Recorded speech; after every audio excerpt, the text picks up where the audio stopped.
I'm here with Mitch Kowalski. He's in Egan visiting with Thomson Reuters Legal's product management and editorial team tomorrow. But we thought we'd have him in for a little video session today. Mitch is a consultant and a speaker in the industry. He's also an author, written a book called Avoiding Extinction, Reimagining Legal Services in the 21st Century. And he's also taught and consulted with a number of law firms and other players in the industry. I wanted to start, Mitch, with getting kind of your view of the structure of the industry today, the players, and how you see it playing out over maybe the next 10 or 20 years going forward. Well, thanks for having me, David. Thanks, TR, for having me. I think we are in the beginning of what I call the Great Legal Reformation, or a time of disruption where change is starting to roll through the industry. We're starting to see some new players come along, which are shaking things up. We're seeing general counsel starting to be aggressive. I'd like to see them be much more aggressive, but they're starting to push their service providers harder. And the rise in technology is really starting to come across much faster than I thought it would. I mean, the advent of artificial intelligence, AI, and Ross up in Canada with merging with legal technology with IBM's Watson is very exciting. So. I think we're at the early stages. Mm-hmm. It's going to roll. It's going to continue to roll out, quite frankly, through everyone's career. Everyone who's watching this, even if you're a first-year lawyer, this disruption is going to run out through the rest of your career. And it's a question of whether you can take advantage of what's happening and see some new career paths, some new opportunities for you to take advantage of. What do you think? I mean, obviously, there's a lot of change going on. There's also a lot of people sort of frustrated with the pace of the change. Including me. Where do you think the leadership in the industry, if you look at the traditional law firms, do you think the leadership of those firms is up to the task? And if not, maybe are there some high points? Are there some there's some who are really sticking out as taking the right path? Right. I think it's really hard for incumbent law firms to change. You have a long history of partners who are used to doing things the same way. The leadership has grown up in that kind of environment, and I think it's much tougher for them to turn those ships. I think it's easier with newer players, newer law firms, people who are starting out on their own, to be more nimble, to be more aggressive. Having said that, I mean, you see examples like Saifar Shah, mm-hmm. who is a big ship, and they managed to put together the right combination of leadership, vision, and external forces, all coalescing together to create some really interesting things at that firm. I mean, if you look at the ABS firms in Australia and the UK, again, new entities coming in, fresh ideas, fresh management perspectives, who are moving in very interesting mm-hmm. directions. So that's why I say it's the newer players. If you start from a fresh sheet, I think you have a much better chance of doing something new and exciting than when you're trying to deal with a lot of legacy issues. Yeah. Do you see, I mean, we see a number of different flavors of that sort of non-traditional legal services provider, the Axioms of the world, our own Pangea 3. And how do you see that particular segment playing out? Well, we continue to see sort of a diverse set of service providers doing different things, or will it integrate more? Will it converge around a specific model? How do you see that playing out?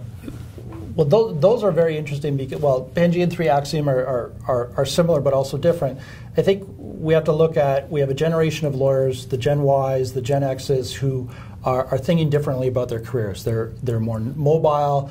They like to have a different career path, not a linear career path, and that I call them nomadic lawyers who are willing to go in and out because it suits their lifestyle. And I think you're going to see more of that. I think we're starting to see more providers playing to that generational shift in lawyering. And so this stuff is not going to go away. I'm not sure it's going to sort of coalesce into only one model. I think you're going to see a continual differentiation. So you're going to see the lawyers on demand in the UK continue to be strong. You're going to see Axiom be strong. Pangea 3 is playing with some interesting concepts, and you guys are going to continue to be strong. But there seems to be a lot of room in the marketplace for these kind of providers. Well, let's shift gear, because I know another aspect of your work is fairly internationally oriented. You've been in Asia recently, in South Africa. What's going on there that's different, or maybe a harbinger of things to come for us? How are things playing out in those areas? Well, South Africa is an interesting market. They seem to be coming to the conclusion that I think in the United States and Canada were at in 2008. They seem to be having that 2008 movement now where they have the same glut of law students, and this glut of law students is universal. I mean, every jurisdiction I go to, it's happening, whether it's in Hong Kong, Australia, South Africa, UK, Canada, US. So that pressure is happening. Again, the sort of flatlining of growth for a lot of firms is happening, and that's driving a lot of change.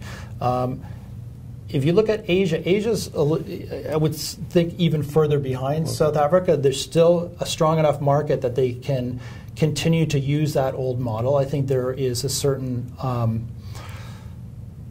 high level of cachet to being a lawyer that creates that mystique that keeps them up in a position where they can continue to work in the same fashion, and they're not facing as many pressures in those markets. All right. Well, maybe just wrap it up by bringing it home a little bit. I know you're Toronto-based. I'm not sure I mentioned that before, and I know you're running for bencher, which, as I understand it, means it's sort of like the board of directors for the professional association, the Law Society. And I also know that there's a big debate about ABS, about alternative business structures, going on in Canada. So how is that debate playing out? Yeah, you know what? It's as polarizing in Canada as it seems to be in the United States, where it is, there is a hardcore, very aggressive and angry group who are saying, not on my watch, this will never happen, it'll be the death of the profession. And then there's another group that are equally strong-willed and saying, this is the future, this is how we see the profession evolving over time, this is a good thing, it's good for our clients. There seems to be little middle ground, and we've seen that even in the bencher elections where candidates have come out very strongly against or for. So it's something that's going to happen. I believe it's going to happen in Canada in the next 5 years. Whether it'll be, which province it'll be, because we're everything's run provincially, just like you are here in the States. But it will happen in one jurisdiction in Canada, and then I think at that point it'll roll across the country, and then hopefully it'll roll down here. Well, that was my next question, right? So we've seen it in the UK, we've seen it in Australia, now maybe in Canada. Is it a longer shot in the U.S. And how are the odds, or might there be some alternative path to getting to this roughly the same place? You know what? The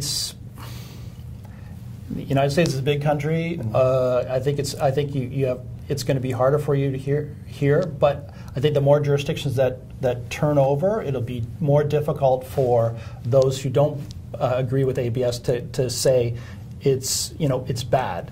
It's happening in Singapore. Singapore has moved to a model. You just recently, Washington State has allowed some outside ownership in legal services providers. So, I think it can happen here. I think it'll take a bit longer, but I think eventually it will happen, and it'll be good for clients. It'll be good for lawyers. And one last thing. I mean, we've talked about the ABS idea has to do with the structure and the ownership of the firm itself, but we also have spoken earlier today about different roles for different people. And you mentioned Washington, where they've also have created a new class of worker, a new, I forget the exact name, but it's a legal technologist or something like that. And non-lawyers but trained to do certain legal tasks.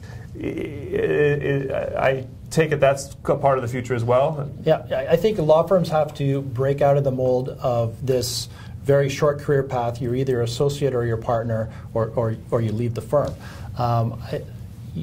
as we know, the chains that become partner are slimmer and slimmer. The timelines are longer and longer. That's not very interesting to a new generation of lawyers. We have to give them something else beyond that, and it doesn't have to be money. It's typically career path. How do I find fulfillment in my job? Just like every other company faces the same issue. Not everyone can be the CEO, as we talked about earlier today. And so how do you keep your people energized and excited? And it's by creating different opportunities for them and keeping them excited about moving forward, being part of something new, something exciting, something that is sort of moving things forward. And I've seen that in the firms that are more successful, like Slater and Gordon in Australia. People are energized about working there because they're always trying to look for new things. How do we do this better? How do we make the firm better? How do we make our clients happier? And it's not about money, and it's not about making partner next year. Well, we like to think we have a little bit of that spirit here, too. So. Yeah. Well, anyway, thanks, Mitch. I appreciate you coming, and I look forward to hearing you tomorrow. Great. As well. Thanks for having me. Cheers.